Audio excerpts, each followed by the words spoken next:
The trophy wife and I have been very fortunate that we've been truly blessed, and we've been lucky, and we've worked hard. I've never been laid off. I've never been unemployed. I've always worked. And except for about a 6-month period, I socked money away every paycheck since I was 19. Now, there's no magic to this, okay? Now, I understand this. Well, that's good. That's easy for you to say, Strong. I'm 43, so that ship has sailed. No, it's not sailed.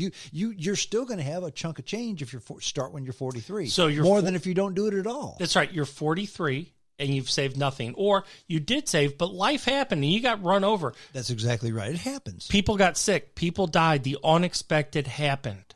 Absolutely. And you're at 43 and you have nothing, or 50 and you have nothing.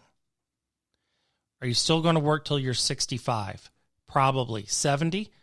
Not maybe. Maybe. So the question is, are you better saving for 25 years or saving for no years? Is it better for Strong because he was able to do it for 40 plus years? Sure. But if you save for 20 or 25 years, you're going to come out much farther down the road than the person that literally never did. Right. And everything, in my opinion, everything is relative. Okay.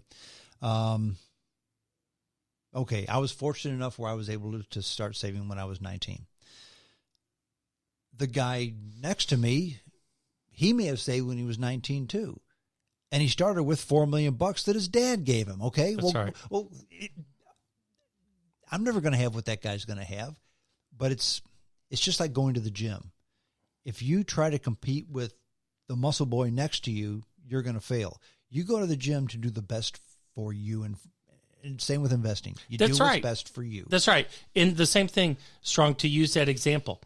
And you say, well, I can't afford to go to the gym. Can't get a membership and all those. Okay. Can you walk around your neighborhood and walk out 1.5 miles, 2 miles a day? Mm-hmm. I know you can afford to do that. Yeah. And if you just do that, are you going to be Olympic athlete fit? No. Are you going to be more fit than the guy who ate 2 donuts for breakfast and walked the 2 miles? 100%. Jordan Peterson, a fantastic guy. He's a clinical psychologist. He's a author. He's a smart guy. And he always talks about making things better. And the first thing he says, if you are just down in the dumps and just basically a piece of crap and nothing going for you, what can you do to make things better? You can make your bed. You can make your bed, clean your room. Yeah, make your bed, clean your room. That's started, okay? If you have almost no money, okay, take $25 and buy a piece of an S&P index fund off of Schwab, okay? That's right. Or just stick it in the bank until you get 100. Yeah, exactly. That's right. Exactly. In North America today, in the United States, 21st century, no one in the history of the planet has had more options. I don't care if you're Bezos wealthy with 100+ billion, or if you're a net worth of 0 or negative 50,000 net worth. Nobody on the history of the planet has had the opportunity that they have here. Yeah. Yeah. And it's the times, it's the country, it's the way things are just set up here. Those who don't think there's opportunity, they're not paying attention. And that's as kind as I can put it. No, that's right. James, the other thing is, so I save, I invest, but I will put every penny that I'll ever have the rest of my life, I'm never going to have $100 billion. I'm not going to have $1 billion. And that's not because you're a loser. It's just because I'm not driven that way. I don't see myself inventing. You want to become a billionaire, come up with something that affects 1 billion people's lives. That's why Bezos is so wealthy. That's why Zuckerberg's so wealthy. Gates so wealthy. All this. They did global things. That's why Henry Ford was so wealthy. Mm-hmm. I'm not driven that way. I'm not. But I'm okay with that. But it doesn't mean I can't be financially comfortable. That's correct. Have the things that I want. Yeah. I don't need to stay. I don't need to go to London and stay in some hotel for $5,000 a night. And they're there. They exist. Oh, they absolutely do. But I can't have enough security to go to London, stay in a decent part of town, and bring my wife. Mm-hmm. And have a great experience there. Yeah. That's what we did. We went to London, and I was fortunate enough to stay on Hilton Points. So the hotel was free. Good for me. But, yeah, exactly. We stayed in the Conrad, but it was on Points. Okay. Yeah. And even if it wasn't on Points, you can go and you can attain that level of security, that level. You can. The saddest thing to me is when you see people who are of a certain age and they say, I just wish I had done fill in the blank. And you can be an optimist and you can say, well, you're never too old to fill in the blank. You can always try. You know what? Once you get to a certain point in life, a certain age, you're really not going to do that. Right. And there are certain things. So do you remember the guy that played for the Cardinals, World Series hero, David Freese? Yeah. Right. St. Louis guy. A great story. Well, David at one point got very frustrated with baseball and he quit playing. Was it when he was in college? I think in college. Mm-hmm. And I think he didn't play for a year. And then friends, family talked to him and said, go play. Well, good thing they told him that when he was 19 or 20, because if they had that thought at 45, yeah, he was never going to play MLB at that point. The horse had left the barn. But it hadn't left the barn at 19 or 20 or whatever age he was. They encouraged him to follow the dream and to go do it. But that can happen. So if you want to bungee jump and you've turned 80-something, it's probably not going to happen and probably a terrible idea. Exactly right. So, but you can do a lot of things. People are amazed, and the cost of doing so many things has come down. There's a lot of talk about wages, and wages have been stagnant and this and that, and a lot of wages have been stagnant. Mm-hmm. But a lot of things the cost has come down on. A whole lot of things. A whole lot of things for a multitude of reasons, some of which I understand, some of which I don't. But what I do know is what is. And a lot of things have come down. You can probably fly out of the Midwest to London now for probably the same price that it was 30 years ago. True. And maybe less. True.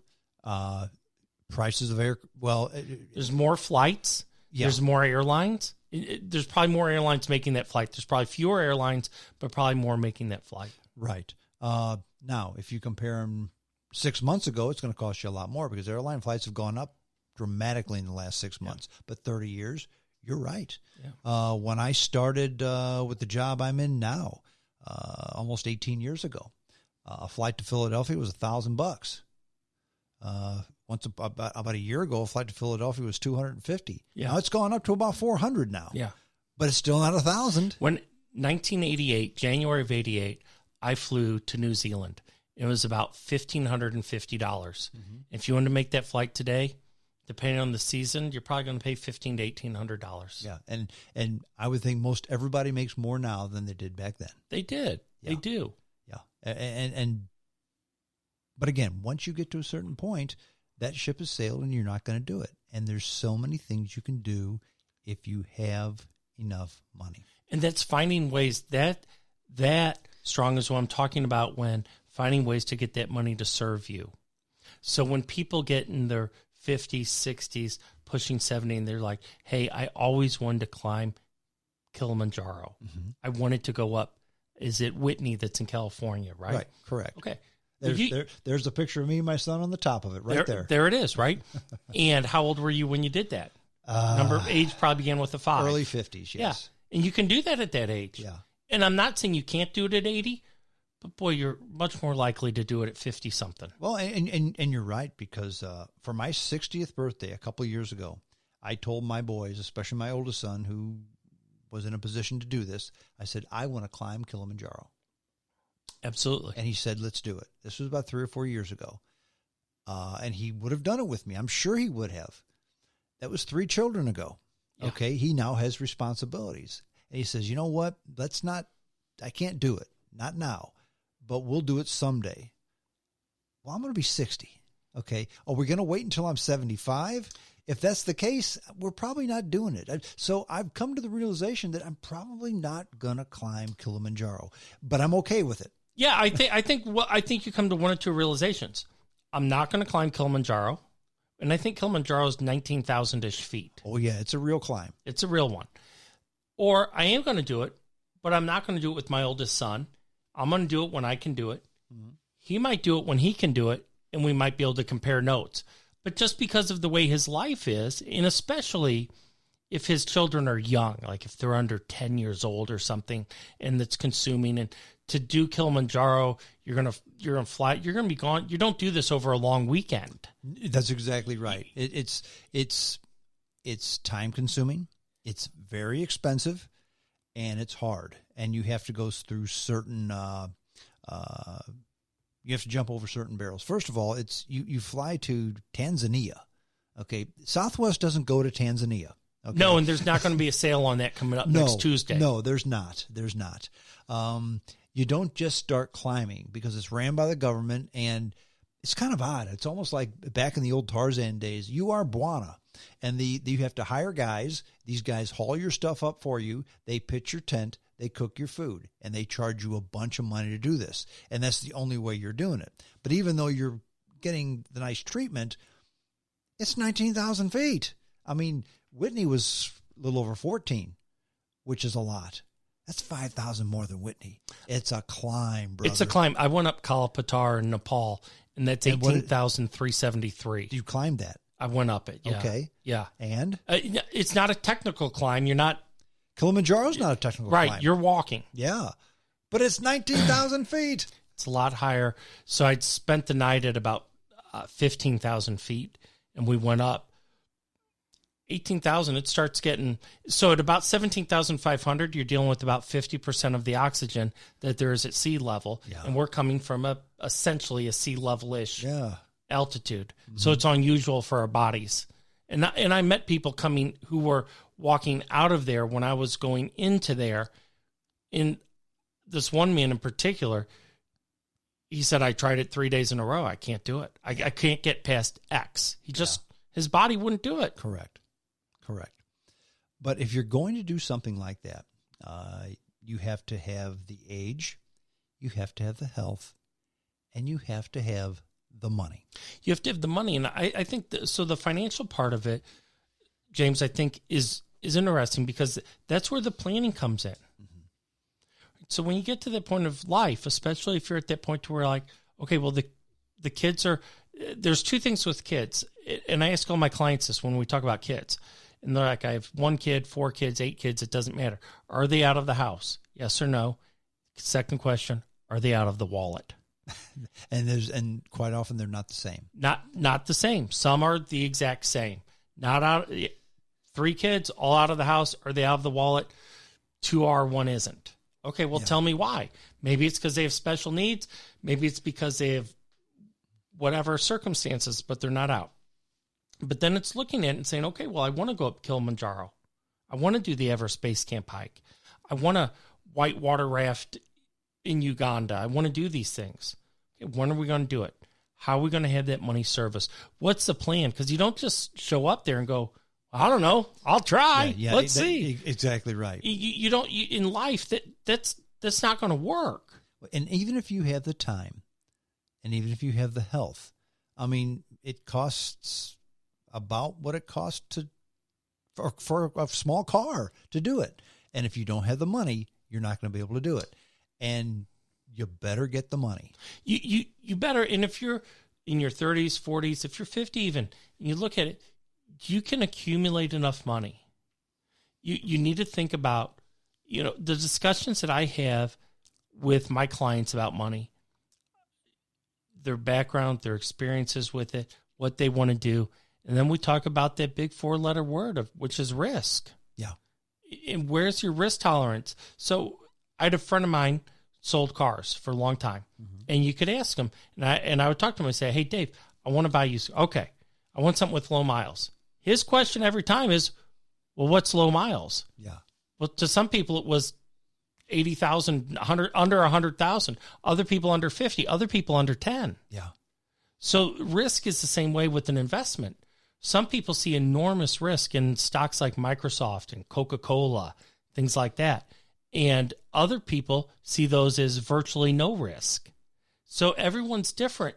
And if the person you're working with, or if you're doing it yourself, doesn't have a clear expectation of that, you've got a problem, because you need to define the risk and you need to know that you're within the parameters of it. Let me ask you a question. I'm a person who comes to your company, comes to Condra Capital Management.